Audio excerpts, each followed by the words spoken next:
Syederalun Presiden Joko Widodo melakukan inspeksi mendadak kantor pelayanan pajak Pratama Surakarta, Jawa Tengah pada Kamis sore 9 Maret 2023. Kunjungan Jokowi ke kantor pajak adalah untuk mengecek secara langsung kegiatan penyampaian surat pemberitahuan tahunan tahun 2022 oleh masyarakat.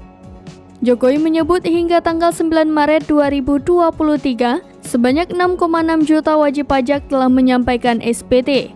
Jokowi menilai angka tersebut meningkat dibandingkan dengan tahun sebelumnya yang hanya mencapai 5,4 juta dalam periode waktu yang sama. Kepala negara menghimbau kepada seluruh wajib pajak agar dapat segera menyampaikan SPT hingga tanggal 31 Maret 2023. Kepala negara menyebut bahwa penerimaan negara dari pajak nantinya akan digunakan untuk mendorong pembangunan tanah air. Turut mendampingi Jokowi dalam peninjauan Menteri Keuangan Sri Mulyani, Sekretaris Kabinet Pramono Anung, dan Wakil Wali Kota Surakarta Teguh Prakosa.